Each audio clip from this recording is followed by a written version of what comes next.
La Bible en un an, le 19 janvier, le livre de la Genèse, chapitre 39, verset 1 au chapitre 41, verset 13. Le livre des Psaumes, chapitre 17, verset 1 à 15. Le livre des Proverbes, chapitre 3, verset 15 à 18. L'évangile de Marc, chapitre 12, verset 18 à 37a.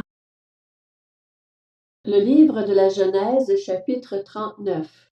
Quant à Joseph, on l'avait fait descendre en Égypte et Potiphar, l'officier du Pharaon, qui était chef des gardes, un Égyptien, l'avait acheté aux Ismaélites qui l'y avaient fait descendre.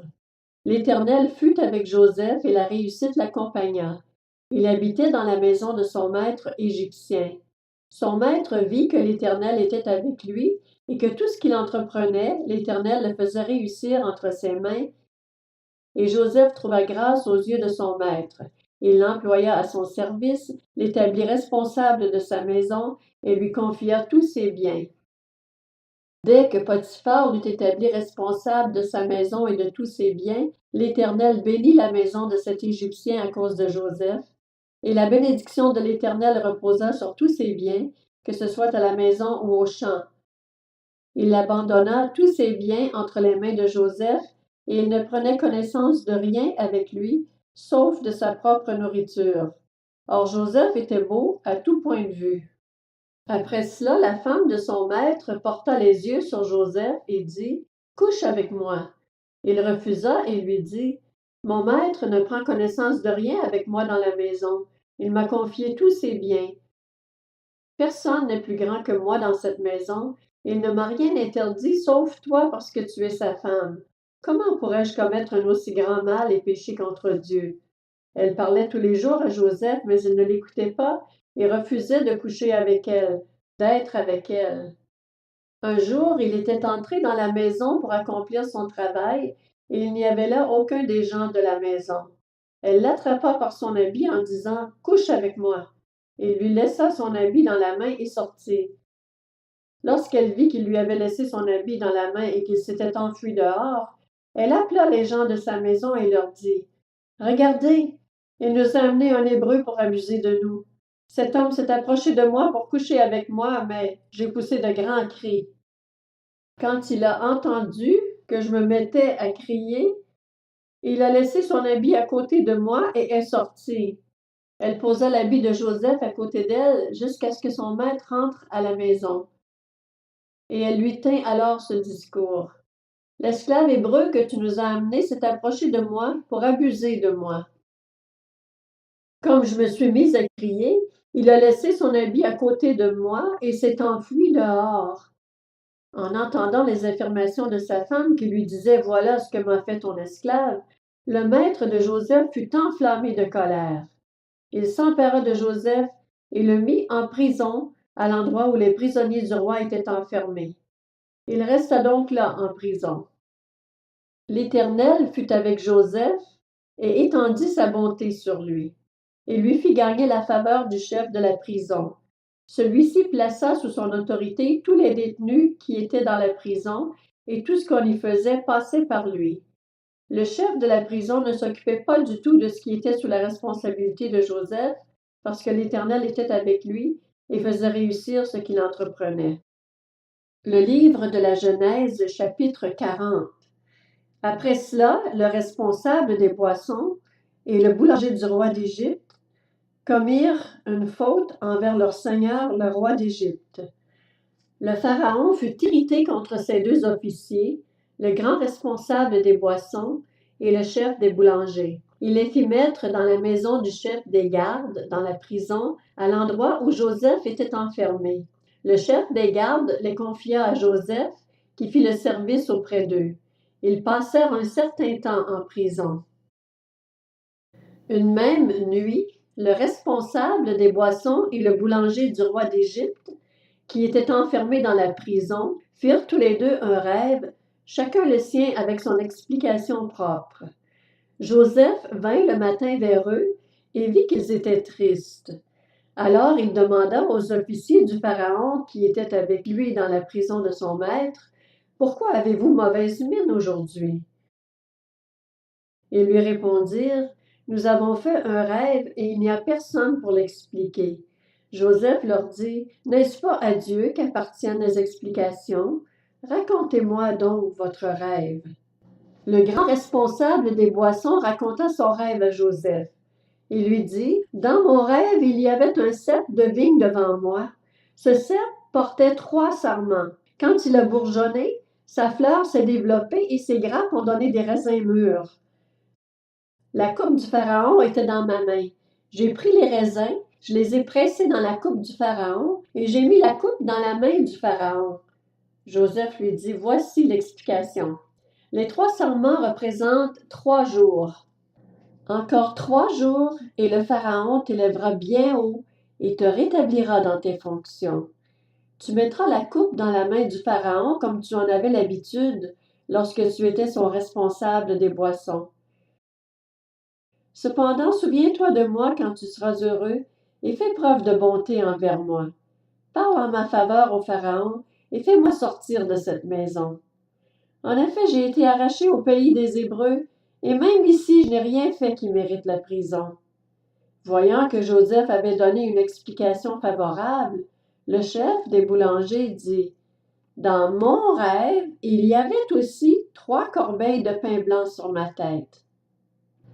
Dans la corbeille supérieure, il y avait des plats cuits au four de toutes sortes pour le pharaon, et les oiseaux les mangeaient dans la corbeille au-dessus de ma tête. » Joseph répondit, « Voici l'explication. Les 3 corbeilles représentent 3 jours. Encore 3 jours, et le pharaon t'élèvera bien trop haut pour toi. Il te fera pendre à un bois, et les oiseaux mangeront ton corps. » 3 jours plus tard, le jour de son anniversaire, le pharaon organisa un festin pour tous ses serviteurs, et il éleva bien haut le grand responsable des boissons, ainsi que le chef des boulangers au milieu de ses serviteurs. Il rétablit le grand responsable des boissons dans ses fonctions pour qu'il mette la coupe dans la main du pharaon, mais il fit pendre le chef des boulangers, conformément à l'explication que Joseph leur avait donnée. Le grand responsable des boissons ne se souvint pas de Joseph. Il l'oublia. Le livre de la Genèse, chapitre 41. Au bout de 2 ans, le pharaon fit un rêve dans lequel il se tenait près du fleuve. Alors 7 vaches, belles et grasses, sortirent du fleuve et se mirent à brouter dans la prairie. 7 autres vaches, laides et maigres, sortirent du fleuve après elles et se tinrent à côté d'elles au bord du fleuve. Les vaches laides et maigres mangèrent les 7 vaches belles et grasses. Puis le pharaon se réveilla. Il se rendormit et fit un second rêve. 7 épis, gros et beaux, montaient sur une même tige. 7 épis maigres et brûlés par le vent d'est poussèrent après eux. Les épis maigres engloutirent les 7 épis gros et pleins. Puis le pharaon se réveilla. Voilà quel était le rêve. Le matin, le pharaon eut l'esprit troublé et il fit appeler tous les magiciens et tous les sages de l'Égypte. Il leur raconta ses rêves, mais personne ne put les lui expliquer. Alors le grand responsable des boissons prit la parole et dit au pharaon, « Je vais rappeler aujourd'hui le souvenir de ma faute. Le pharaon s'était irrité contre ses serviteurs et il m'avait fait mettre en prison dans la maison du chef des gardes, ainsi que le chef des boulangers. Nous avons tous les 2 fait un rêve au cours d'une même nuit et chacun de nous a reçu une explication en rapport avec le rêve qu'il avait fait. Il y avait là avec nous un jeune Hébreu, un esclave du chef des gardes. Nous lui avons raconté nos rêves et il nous les a expliqués. Tout s'est produit conformément à l'explication qu'il nous avait donnée. Le pharaon m'a rétabli dans mes fonctions et a fait pendre le chef des boulangers. » Le livre des Psaumes, chapitre 17. Prière de David. Éternel, écoute la justice, sois attentif à mes cris. Prête l'oreille à ma prière, elle vient de lèvres sincères. Que mon droit paraisse devant toi, que tes yeux voient où est l'intégrité. Tu examines mon cœur, tu le visites la nuit, tu me mets à l'épreuve et tu ne trouves rien. Ma pensée n'est pas différente de ce qui sort de ma bouche. J'ai vu les actions des hommes, mais je reste fidèle à la parole de tes lèvres, et je me tiens en garde contre la voix des violents. Mes pas sont fermes dans tes sentiers, mes pieds ne trébuchent pas.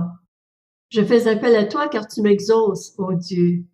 Penche l'oreille vers moi, écoute ma parole. Montre tes bontés, toi qui interviens et sauves de leurs adversaires ceux qui cherchent refuge en toi. Garde-moi comme la prunelle de l'œil. Protège-moi à l'ombre de tes ailes contre les méchants qui me persécutent, contre mes ennemis qui me cernent, pleins d'acharnement. Ils ferment leur cœur à la pitié, ils ont des paroles hautaines à la bouche. Ils sont sur nos pas, déjà ils nous entourent, ils nous épient pour nous terrasser. On dirait un lion avide de déchirer, un lionceau aux aguets dans son repère. Lève-toi, Éternel, marche à leur rencontre, renverse-les, délivre-moi des méchants par ton épée. Délivre-moi des hommes par ta main éternelle, des hommes de ce monde. Leur part est dans cette vie, et tu remplis leur ventre de tes biens. Leurs enfants sont rassasiés, et ils laissent leur superflu à leurs petits-enfants. Quant à moi, couvert de justice, je te verrai. Dès le réveil, je me rassasierai de ton image. Le livre des Proverbes, chapitre 3. Elle est plus précieuse que les perles. Elle a plus de valeur que tout ce que tu pourrais désirer. Une longue vie est dans sa main droite. Dans sa gauche se trouve la richesse et la gloire. Ses voies sont des voies agréables et tous ses sentiers sont des sentiers de paix. Elle est un arbre de vie pour ceux qui s'attachent à elle et ceux qui la possèdent sont heureux. Évangile de Marc, chapitre 12. Les Sadducéens, qui disent qu'il n'y a pas de résurrection, vinrent auprès de Jésus et lui posèrent cette question. « Maître, voici ce que Moïse nous a prescrit. Si un homme meurt et laisse une femme sans avoir d'enfant, son frère épousera la veuve et donnera une descendance à son frère. Or, il y avait 7 frères. Le premier s'est marié et est mort sans laisser de descendance. Le deuxième a pris la veuve pour femme et est mort sans laisser de descendance. Il en est allé de même pour le troisième, et aucun des 7 n'a laissé de descendance. Après eux tous, la femme est morte aussi. À la résurrection, duquel d'entre eux sera-t-elle la femme? En effet, les 7 l'ont eue pour épouse. » Jésus leur répondit. N'êtes-vous pas dans l'erreur parce que vous ne connaissez ni les Écritures ni la puissance de Dieu? En effet, à la résurrection, les hommes et les femmes ne se marieront pas, mais ils seront comme les anges dans le ciel.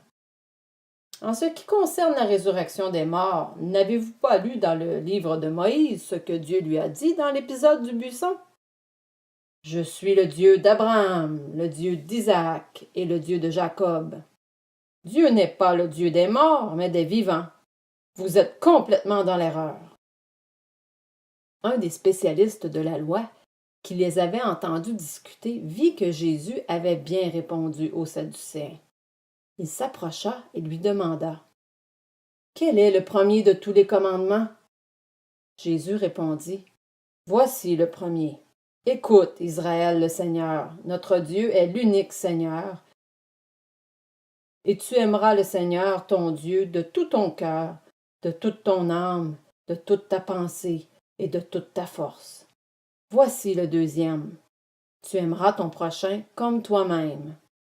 Il n'y a pas d'autre commandement plus grand que ceux-là. » Le spécialiste de la loi lui dit « Bien, maître, tu as dit avec vérité que Dieu est unique, qu'il n'y en a pas d'autre que lui, et que l'aimer de tout son cœur, de toute son intelligence, de toute son âme et de toute sa force, et aimer son prochain comme soi-même, c'est plus que tous les holocaustes et tous les sacrifices. » Voyant qu'il avait répondu avec intelligence, Jésus lui dit « Tu n'es pas loin du royaume de Dieu. » Personne n'osa plus lui poser de questions. Jésus continuait à enseigner dans le temple. Il dit « Comment les spécialistes de la loi peuvent-ils dire que le Messie est le fils de David? En effet, David lui-même, animé par l'Esprit Saint, a dit Le Seigneur a dit à mon Seigneur, « Assieds-toi à ma droite jusqu'à ce que j'aie fait de tes ennemis ton marchepied. » David lui-même l'appelle Seigneur. Comment peut-il donc être son fils?